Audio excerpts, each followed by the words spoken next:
He bought their affections with showmanship and extravagant gifts of deliciousness. So I too will make this popped corn and win over those mindless drones. Hi, welcome to Corn Pops. I'm Peyton. And I'm Carter. Today we're going to be talking about the legendary trilogy of movies, Kung Fu Panda. To have a fourth, I don't know the actual name for like a four-movie series. Quadrilogy. Quadrilogy. I think it's just saga at that point. Or is it just series? I don't know. There's going to be a fourth one, and I'm a little scared.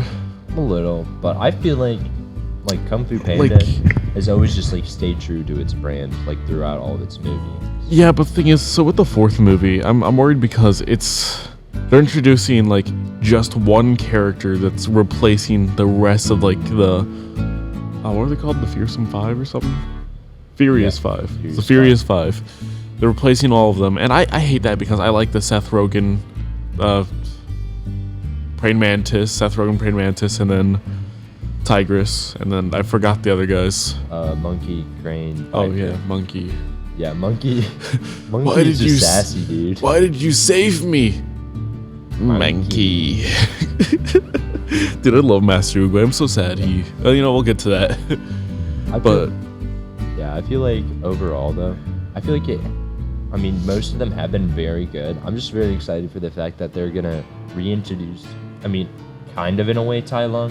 Because like Tai Lung's honestly Tai Lung is one of the best. He's one of the best fictional villains ever.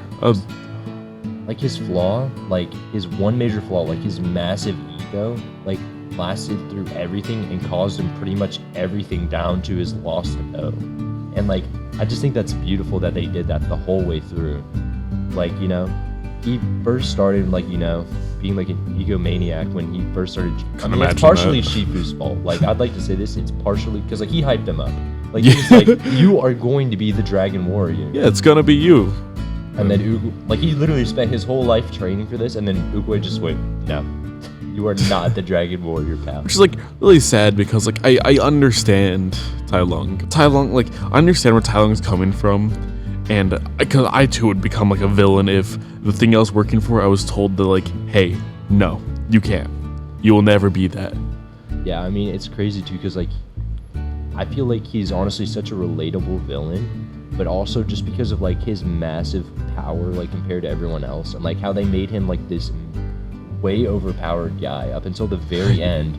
Dude, he's like he's insane. Like the introduction to him, being in that like that deep pit. The guy's like, oh yeah, he's not getting out of here, and then just like ripping the spears out, throwing the chains around, just jumping everywhere. Like it's such a good opening for a villain. I know, like as a kid, I was genuinely scared of him. Like they made him a genuinely terrifying villain, and like they slowly made him like more down. Like they made him like a relatable character. Yeah. But when you first see him, he's terrifying. Like a genuine, what people would say he was a monster. Dude. Yeah, like he really did give off the whole like, I don't know if Poe can do that. I don't know if Poe can fight this guy. Because, like, Poe is a great character, by the way. I love Jack Black. Jack Black does a great job voicing him, but he also, like, not just, like, a goofy little panda guy. He's a really good character. And throughout the entire, like, 4 movies, his character growth is, like, really... It's not rushed. It's really well-paced. It's good. Like, I love the opening where it's, like, Poe being, like, super cool. He has this really sick art style. Doing all these like, cool moves, and then it's just this dude waking up to go work in a noodle shop playing with action figures. I feel like that's also just so cool that like he started, like it just shows how much you can grow as like a person. Like you start from nothing and then you build your way up. Like it kind of played on destiny a little too. This is another like side note, but the entire Kung Fu Panda series is insanely like inspirational. Like, especially that first movie. There's so many, like, really good, inspiring quotes from that movie. It's cheesy saying this, but, like, that movie, like, changed me as a kid. Like, especially Poe's dad. I'll definitely get to him in a second, but God, Poe's dad is... He's the GOAT, honestly. He's so good. Like, there's just a sidebar again, but, like, during the third movie, there's just one line where he says, like, he's talking about how he literally just kept it a secret. Like, Poe never realized that... what's his name? His dad. His remember dad his was not dad's his actual name. father. Yeah. Like, he just never knew the entire time. Like, he never even questioned it either, which I think is just crazy to me. It's a goose. It's definitely not your dad, Poe. Might have been kind of adopted. I knew it. You knew? Well, who told you? No one. I mean, come on, Dad. But if you knew, why didn't you ever say anything? Why didn't you say anything? Like, and like he cared for him. Like, I mean, he still did. Like throughout the whole series, like a father. But that meant a lot to me. So being someone who's like kind of a borderline foster kid, like going home to home, having a bunch of different parents and stuff, the relationship between Poe and his, well, adopted dad, I can't remember his name for the life of me, but I love that character. But like that really meant a lot to me as a kid growing up, like in 5 different households, having so many different father and mother figures, and just seeing like the acceptance of like, you know, he doesn't have to tell him like that he's adopted. It's just like, yeah, that's my dad, but this is my biological dad. Yeah, and I honestly think that's super sick because like he was honestly like a great dad too. I mean, like he was a single dad working a noodle shop. But like he always found a way to like take care of him. Like he literally just hopped in his backpack and just went to like go fight these people with him. Like he was just ready to go. Yeah. Like he was gonna protect him to the end of the earth. He's also just a good character. Like I'm just gonna get to the quotes now. Like the noodles, don't noodles thing. Like it's so goofy at first, but then like you listen to it, it's like, yeah, it makes a lot of sense. It means a lot to Poe. Like this is one of my favorite like quotes in any like media ever. It was like the secret ingredient is nothing. Huh? You heard me. Nothing. There is no secret ingredient. Wait. It's just plain old noodle soup? You don't add some kind of special sauce or something? Don't have to. To make something special, you just have to believe it's special.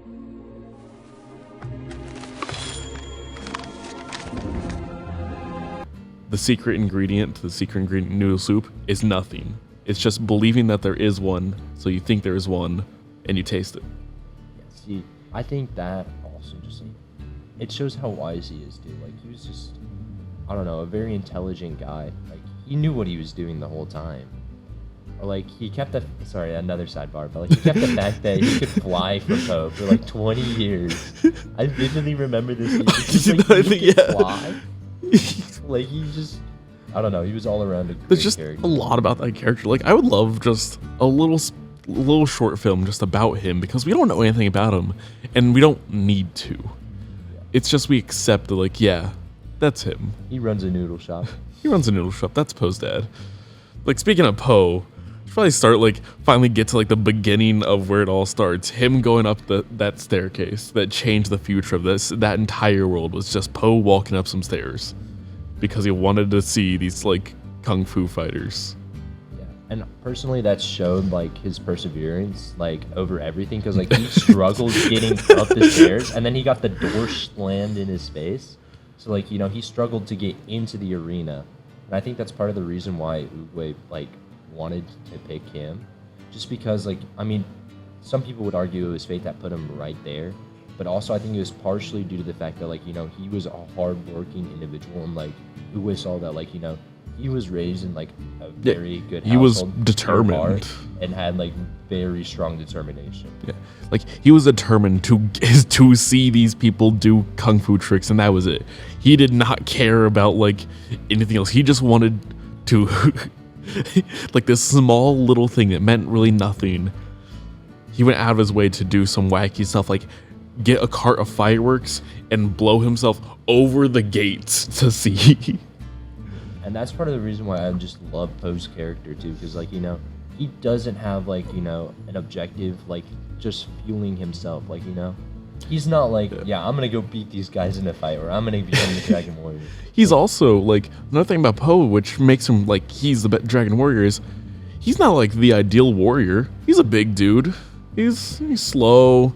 He's lazy, fat, you know, and he's still like doing all the. He's still a hero. Yeah. Like, it just shows that like anyone can be a hero if they just try. Yeah, like And I think honestly, it just shows like through each movie too, he gets a lot better like at fighting. Like nothing else about him changes either. Just his skill level. Well, it's also he makes his own fighting style. Yeah. And Like a Panda fighting style is sick. no, it is. Especially during the second movie when he literally like gets the cannonball and like spins it around Oh, and throws it back. dude, at I the love ship. that. God, I love that. I love the second movie so much, especially like that one scene where he just grabs it, spins it around like a basketball, and then. Yeah, we could talk about the second movie as well for a long time too. Because like honestly, all of those movies deserve their own like episode, like a deep dive into them. Because I could easily do it.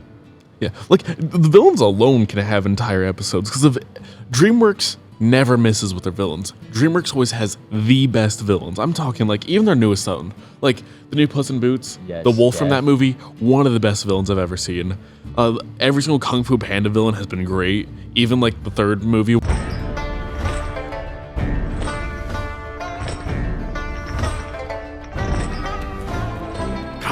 Which I know a lot of people didn't really like, but I thought he was awesome. I thought he was pretty sick. That was pretty cool, throwing like the jade daggers around and every. Like the music when that played. With Oh, him, the like, swinging those soundtrack. around. See, that was just like intimidating. I thought that was so cool. Yeah, like everything about Kung Fu Panda is just it's a really good series, and I cannot express how much you need to watch it. Even after like having some stuff spoiled for you here, you still need to watch Kung Fu Panda. I mean, personally, I'd highly recommend, and I'm not gonna give this one a stickler, but I'm gonna have to give it a 10 out of 10. Like for the series, like I'm a huge fan of it. Like I'm not even gonna lie. Like I don't think there's a scene that misses, at least not yet. Oh, dude, Hopefully the that fourth is training, amazing. that training scene in the first movie, The training scenes, like the training montages are so good. And man, that scene where so Shifu is not the best mentor because he's extremely flawed, which he's also a deep character, which like so Master Oogway is probably the best character in the series in my opinion. I love Master Oogway. His influence on everyone's great, but especially on Shifu.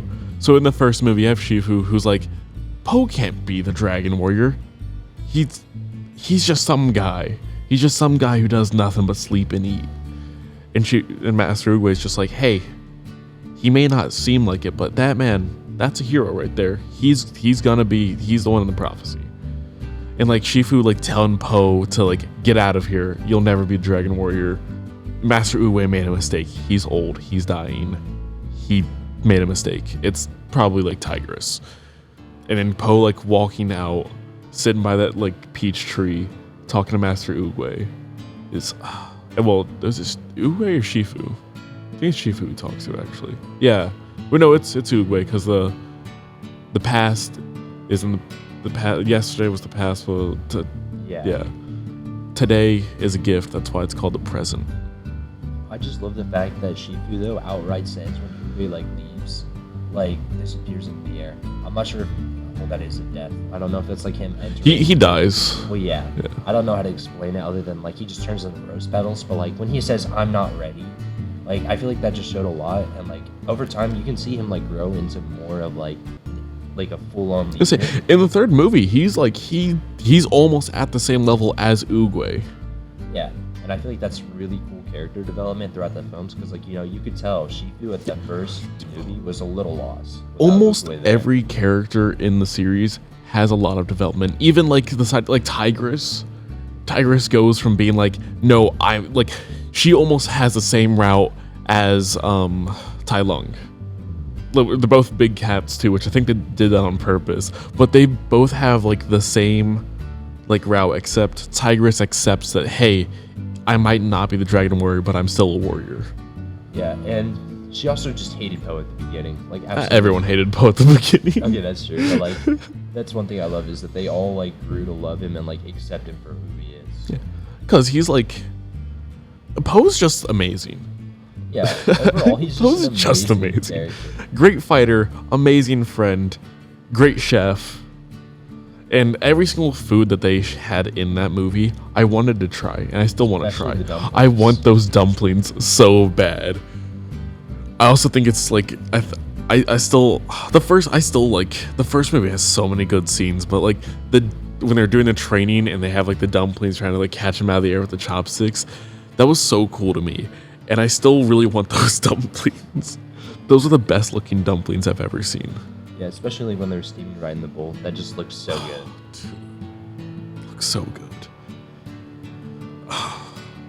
Man, Kung Fu Panda is great. Yeah, one of my favorite series of all time. So.